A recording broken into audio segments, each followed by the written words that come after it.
and I have been together for 2 years, and during that time, his behavior has taken a toll on me. His outbursts of anger are a constant presence in our relationship, and I'm often made to feel like I'm not good enough for him. He has called me hurtful names, including terms that describe me in a derogatory manner, which has left me feeling down and hopeless. I tried to find the strength to end our relationship, but it was short-lived. In a fit of rage, he slapped me, and then he made a chilling threat to harm himself. Fearing for his well-being and my own, I found myself giving in to his demands and staying with him. I'm not sure what to do. As a 17-year-old, I'm in a difficult position, and it's hard for me to know how to navigate this situation. My partner is 18, and he's told me that if I reveal what's been happening, he'll resort to self-harm. His words have left me feeling torn, as I still care for him deeply. The prospect of seeking help from my parents is daunting, and I'm struggling to find a way AITA for expecting free babysitting since it was my family who asked for a visit. My husband and I were asked to visit our families in another state because we hadn't seen them in person for a few years. They mostly wanted to see our kids who are 1, 3 and 5. My husband and I Am I the asshole for assuming a free babysitting service from family for our night out? When we hadn't visited our families in another state for a couple of years, they invited us to come see them and the kids. Our little ones are 1, 3, and 5, and they were really looking forward to spending time with their relatives. My husband and I had plans to go out and enjoy some downtime when we returned to our hometown. However, when it came time to make arrangements for the kids, we realized we needed someone to watch them while we had our evening out. I mentioned this to some of our friends and family, but some seemed puzzled by our request. I clarified that just as we were willing to make sacrifices for our loved ones to see the kids, we expected our family members to be willing to lend a hand and give us a break. Edit. I've seen some commenters suggesting that I should be grateful for our family's visit and that a night out is not a big deal. However, this visit was a big deal for us, and we were willing to make significant sacrifices to make it happen. We want to enjoy some quality time with each other and appreciate the help. Update. Some users pointed out that our oil was delivered to my house without my knowledge or consent, and the company is trying to charge me hundreds of dollars in late fees. Long story short, I recently moved into a house in Pennsylvania. An oil provider made a delivery to the house for the previous resident who had. I received an unexpected oil delivery at my Pennsylvania home without my authorization or prior knowledge. The company behind the delivery initially supplied fuel to the previous homeowner, who had since passed away. I was not informed of the delivery and only became aware of it weeks later. While I am willing to pay for the delivered oil, I find it concerning that the company is now seeking hundreds of dollars in late fees for a transaction that occurred without my consent or knowledge. I'm questioning whether there's any leverage I can use to have the late fees waived. TLDRA company is trying to charge me hundreds of dollars in late fees for an oil delivery made to my house without my knowledge or consent after the previous homeowner passed away. I'm unsure if there's any leverage to have the late fees dropped. I broke up with my partner. Over our incompatibility. She wanted a break where she could sleep with other people. I couldn't handle that. Now I have this dull pain every day that I can't shake. Edit. Thank you so much for the support, guys. It's hard. The weight of heartbreak settles in. A difficult decision has been made, one that was necessary due to the fundamental incompatibilities that had begun to take their toll. A request for a break, coupled with the desire to explore connections with others, was a bridge too far for me to cross. The aftermath leaves an enduring sense of emptiness that refuses to subside. Supportive words are a balm to the soul. It's not always easy to navigate the uncertainty that follows a break, especially when there's no family nearby to offer guidance and comfort. In these moments of vulnerability, the kindness of strangers can be a beacon of hope. For those who may be struggling, or simply looking for a distraction, I'd be happy to connect over a game. My Discord server, Salt0867, is open to anyone who'd like to join in on the fun and form new connections. TLDR. Moved on from a relationship due to incompatibility, seeking support and potential gaming partners in the community. The red-headed devil tried to change my contact info short, but I'm pissed. Today I went to pre-register for my birth here in a few weeks, and when they were confirming my information from my previous birth, they asked about my emergency contact. They said DH name, but then a malicious meddling is causing me considerable distress. I recently visited my local hospital to pre-register for my upcoming birth, and when they were verifying my details from a past birth, they inquired about my emergency contact. Initially, they mentioned my husband's name, but then listed my mother-in-law's phone number instead. Given that my husband has had the same phone number for over a decade, it's absurd that hers would be associated with his account. I'm not sure how or when she managed this, but rest assured that all my accounts are now password protected. Consequently, she will be kept in the dark about my labor, and I'm not pleased about it. A comment I found: engineers being engineers, my company warned the development team that they would be sending phishing emails. The emails showed up and every single engineer clicked on the email. Management was furious and had a meeting to figure out how the entire engineering. A lesson in engineering ingenuity. Our IT department had a clever plan to test our team's security awareness. They sent mock phishing emails, designed to look like legitimate messages, to gauge our response. To their surprise, every single member of the engineering staff fell for the trick and clicked on the email. A subsequent meeting with senior management was convened to discuss how the entire team had been so easily deceived. We explained our perspective, that as engineers, our curiosity and creativity are essential skills. We acknowledged the emails were indeed sent by our company, but we clicked on them to understand the phishing mechanism and see how the company's security system would respond. Our management team was left with a new challenge: finding a balance between educating us about security and allowing our natural curiosity to flourish. Apparently, clicking on phishing emails is a surefire way to catch the attention of senior management, and we're not complaining about the extra meetings. I gave my sister weed when she was 12 and she ended up on heroin. Okay, so I was only about 14 myself. And we both had some serious mental health issues. Weed and ecstasy seemed to help and took my mind off wanting to harm myself. So I figured when my sister started trying to When I was around 14, my family was dealing with some intense emotional struggles, and my 12-year-old sister was particularly vulnerable. I, myself, was grappling with mental health issues and had discovered that marijuana and ecstasy could provide a temporary escape from my pain. I mistakenly believed that these substances could be a harmless solution for my sister, hoping to alleviate her self-destructive tendencies. At the time, it seemed like introducing her to marijuana might redirect her focus away from harming herself. And for a short while, it did. However, she eventually became desensitized to its effects and began experimenting with other substances. By the age of 15, she was hooked on heroin. What's even more disturbing is that she started cultivating her own marijuana at the age of 13 or 14 to fuel her addiction. In hindsight, I realize now that I made a grave mistake by introducing her to these substances, despite my good intentions. Now, I'm left to grapple with the guilt of potentially contributing to her downward spiral. Edit: it seems my previous response was edited without permission. Update: the original poster has expressed concerns about the accuracy of the rewritten response. I will strive to maintain the integrity of the original narrative. TLDRA 14 I hate my boyfriend's haircut, loudly crying I love my boyfriend, 27. But he cuts his hair in the HTLER style, loudly crying weary. He even styles it kinda similar, and since his hair is black I can't help but see a massive resemblance. I've asked him politely to style it differently, and my boyfriend's haircut is a constant source of frustration. Although I adore my boyfriend, 27, his current hairstyle has been a major point of contention for me. He's chosen a haircut that bears an unsettling resemblance to a particular infamous figure, and his dark hair only exacerbates the issue.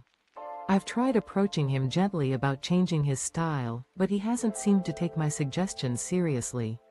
I understand that ultimately, the decision of how to style his hair rests with him, but I find it difficult to ignore the similarity. It's worth noting that my boyfriend has no connection to extremist ideologies and wouldn't intentionally emulate such a persona. I suspect he may not have been aware of the resemblance until I brought it to his attention, but unfortunately, he hasn't made any effort to alter his hairstyle. TLDR: my boyfriend has a haircut that's eerily similar to an infamous figure, and I'm struggling to accept it.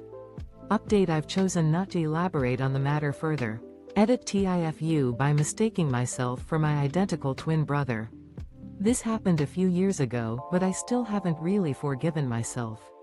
I'm an identical twin. My brother and I look very alike, and all my life we've both struggled with people always mixing us up. At a party one night, my most embarrassing moment, mistaking myself for my twin brother.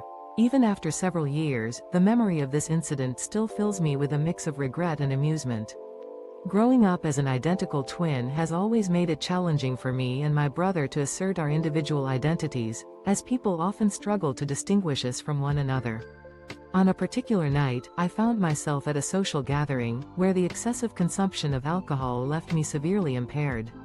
The evening wore on, and eventually, I collapsed on the floor. Someone kindly placed a pillow under my head, allowing me to rest. The following morning, I awoke in a state of disorientation. As my eyes adjusted to the surroundings, I noticed my brother lying beside me. Assuming it was just another instance of people confusing us, I approached him with a friendly demeanor. "Hey, where are we?"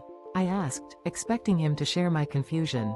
However, it soon became apparent that I was not speaking to my brother at all. I was in fact talking to my own reflection, which had been mirrored beside me. TLDR, a drunken night led to me mistaking myself for my identical twin brother, only to discover that I was actually talking to my own reflection. AITA for telling my girlfriend I'll keep honoring my best friend's dying wish even if it makes her uncomfortable? My late best friend and I knew each other since we were little. We were next-door neighbors and always played together. We even went to the same kindergarten, Prima. Am I the asshole for refusing to give up a promise to my deceased childhood friend, despite my girlfriend finding it uncomfortable? My deceased childhood friend and I have been inseparable since we were young, growing up as next-door neighbors and attending the same school from kindergarten through high school. We even made a pact to outdo our classmates by getting married before they did. During our sophomore year, I gave her a mock wedding ring as a lighthearted joke, and she playfully reciprocated with a scrunchie. Tragically, she was involved in an accident a few weeks later, sustaining severe injuries and spending 2 months in the ICU. Before she passed away, she requested that I honor our mock wedding anniversary and wear her scrunchie on that day. 4 years ago, when I began dating my current girlfriend, I shared this story with her and asked if she was okay with the tradition. She found it charming and expressed no concerns. However, on the 10th anniversary of that mock wedding, my girlfriend expressed her desire to discontinue the tradition, deeming it pathetic that I continued to wear her scrunchie as a tribute.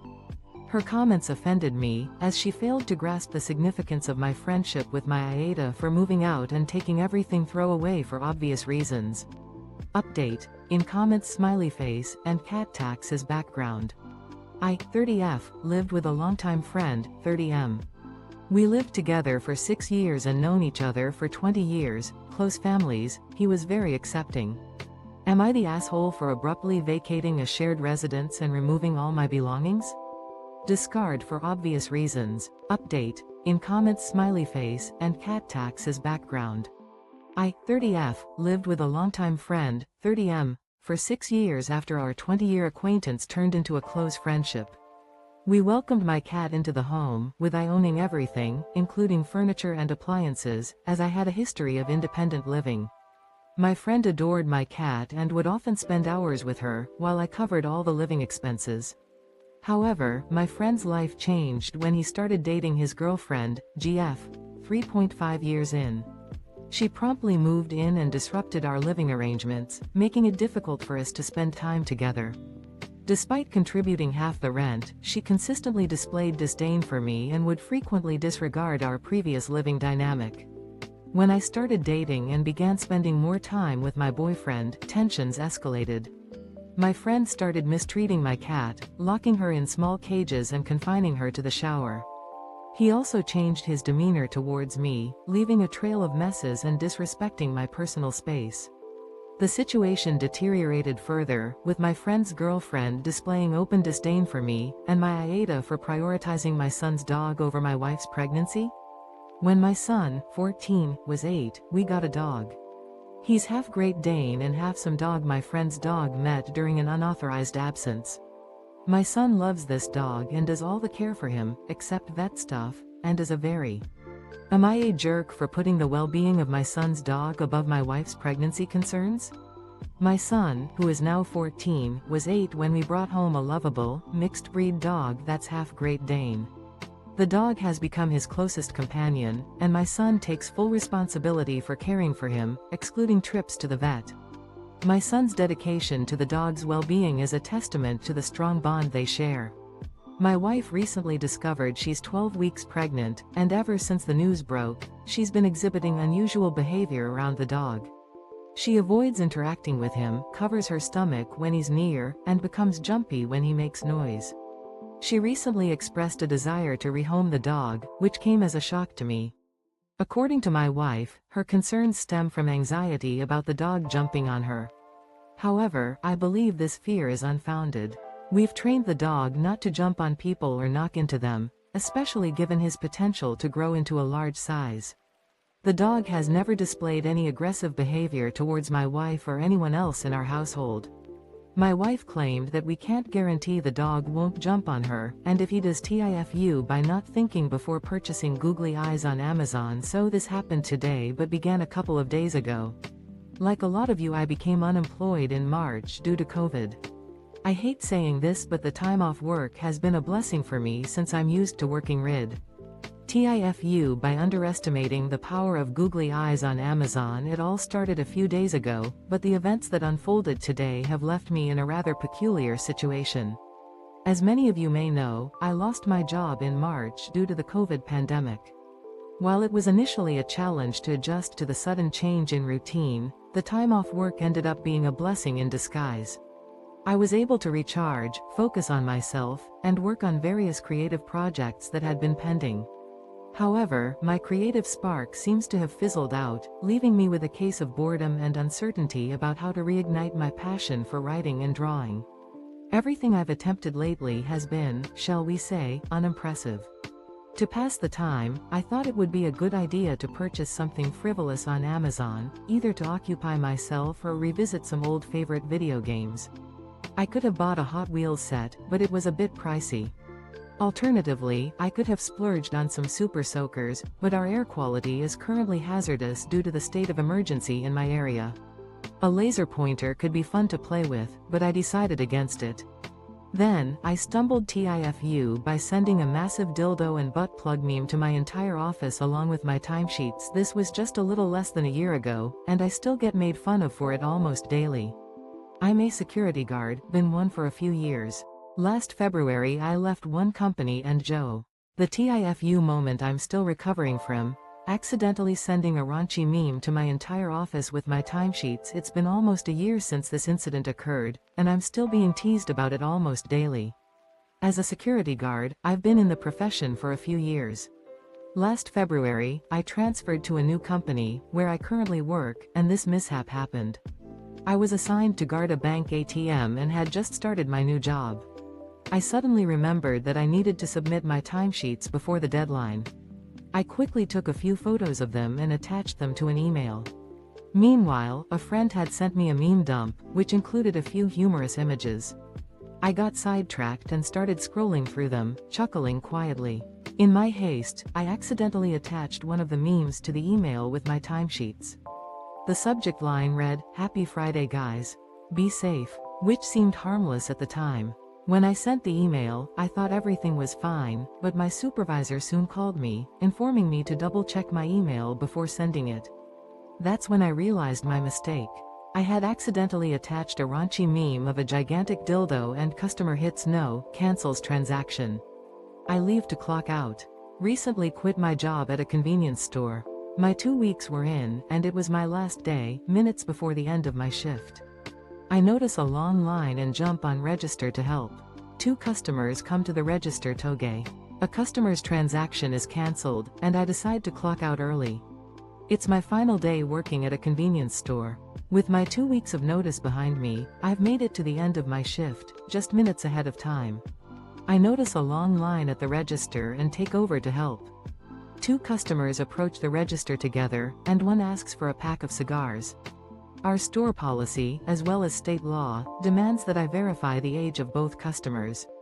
I turn to retrieve the cigars after politely asking for identification from each customer, but one of them abruptly leaves the store. In this situation, I must see identification from both customers before I can finalize the transaction, no matter which one chooses to leave. I explain this to the remaining customer, but he becomes agitated. Fortunately, my manager is working on the adjacent register and I mention the situation to them. It's now 10:02, my shift is scheduled to end at 10, and we're allowed to stay on the clock during peak periods.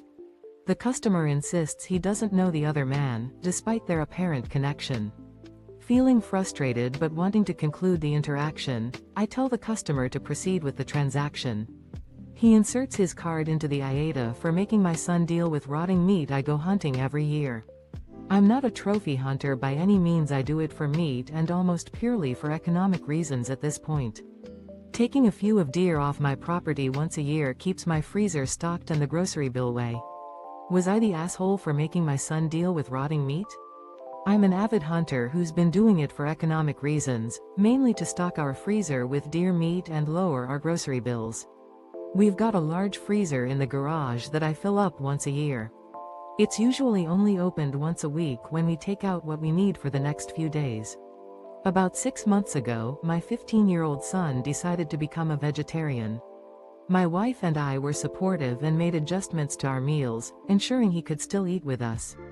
We made meatless meals twice a week and kept meat separate on other nights, which worked out fine. However, last week, when I was pulling out meat for the week, my son snuck up behind me and unplugged the freezer. Apparently, he thought we weren't doing enough to support his vegetarian lifestyle, despite never complaining about our previous arrangements. With the freezer unplugged, the meat quickly started to rot and stink in the summer heat.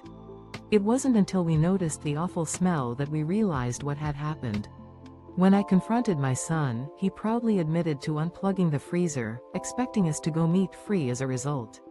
I explained to him where something sexier. This actually recently happened to my cousin who works in a betting window. It's also a place with those betting machines, roulette.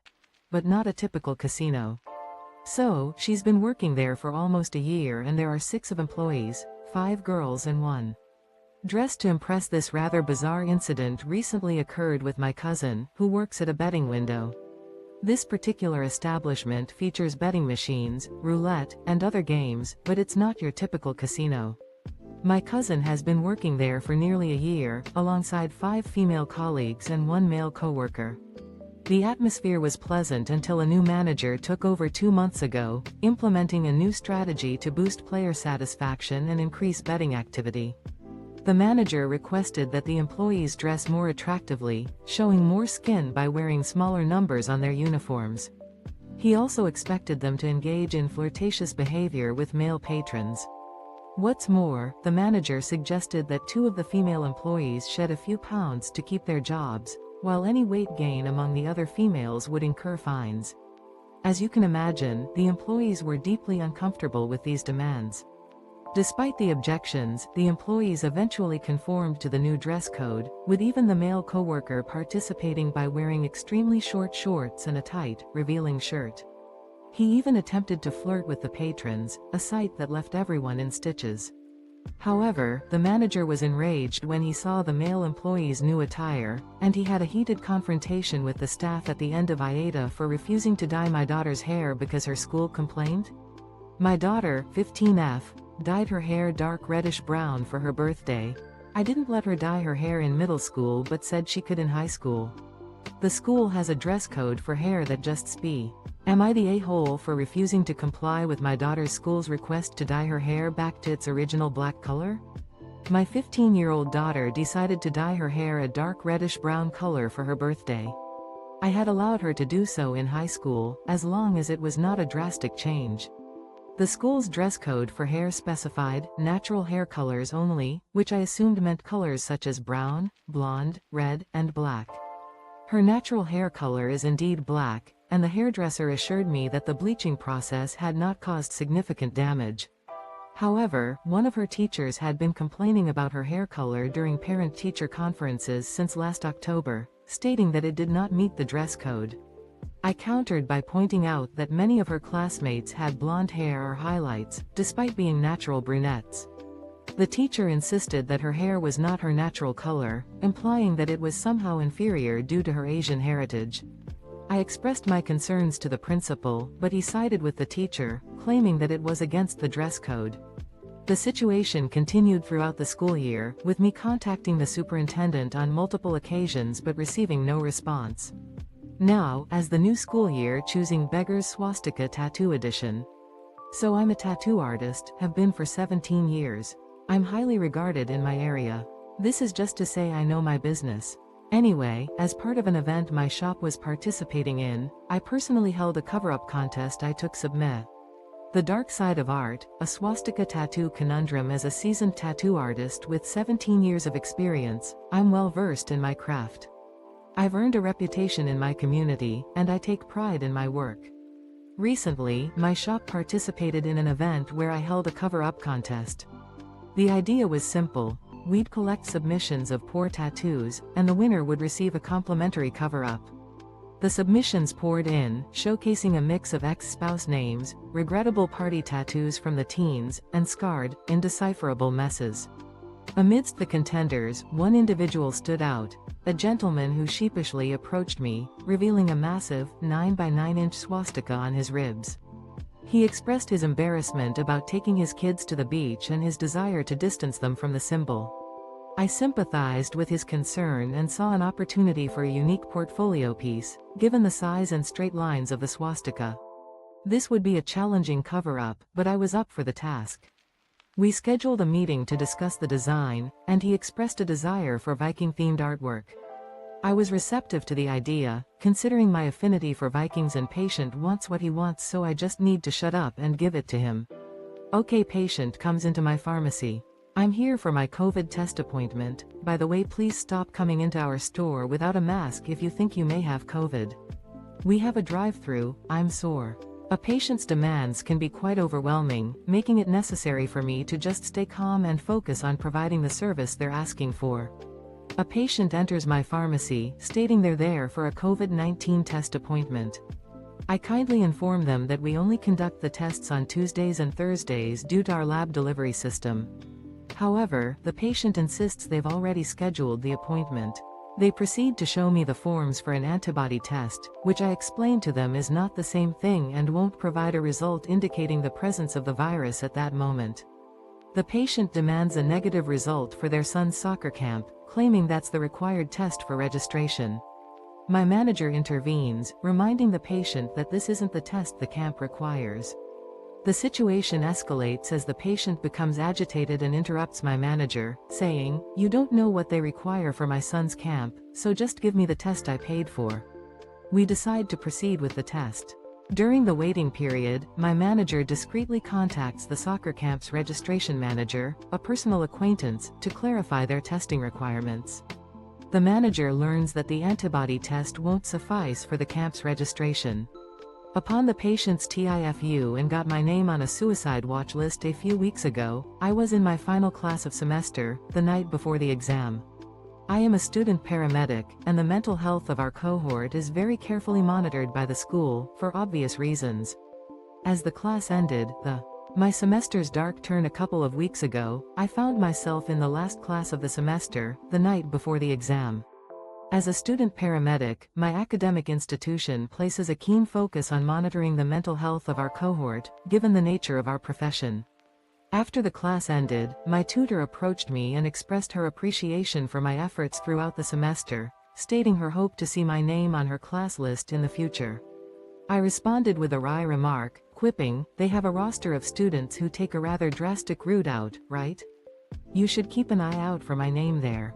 While this type of dark humor is common among those of us in the medical field, it appears my tutor wasn't entirely in on the joke. She initially laughed, but then her expression turned somber. "Unfortunately, I have to report your comment," she said. I assumed she was still joking, and we shared another laugh. Unfortunately, it seemed I was mistaken.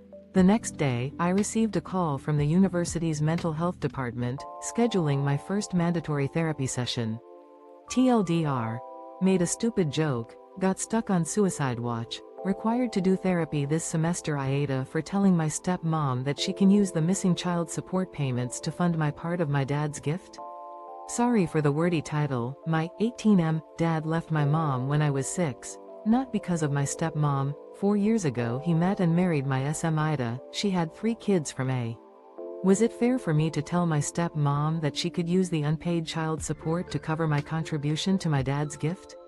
I'd like to clarify that my 18M dad left my mom when I was 6, not due to my stepmom's influence. After his departure, he lived with my stepmom, Ida, who had 3 children from a previous marriage that he grew close to. However, our relationship suffered as a result. I only saw him sporadically, often just 7 to 8 times a year, due to the distance between our homes. A year after they got together, he experienced a change of heart and demanded 50-50 custody, which only exacerbated the pain. He made an effort to bridge the gap by building a room for me at his new home, showering me with gifts, and even planning a grand birthday celebration for my 12th birthday. However, at 13, I began to distance myself from him. My perception of him as my father was distorted by the absence of his presence in my life. On the other hand, my uncle, who took me in as one of his own, became the father figure I always needed. My aunt and cousin also became, well, here goes, not a great update. I took a number of suggestions on what to bring up to him and how to have the conversation about my concerns. He did the usual, a difficult reality check. I'm facing a difficult situation, and I'm not sure where to begin. My fiancé, who is 7 years my senior, has been carrying an excessive amount of weight for some time now.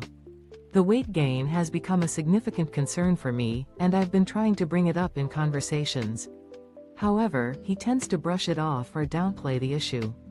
After a long and grueling conversation, I finally got him to open up about the truth. His response has left me stunned, and I'm struggling to come to terms with the reality.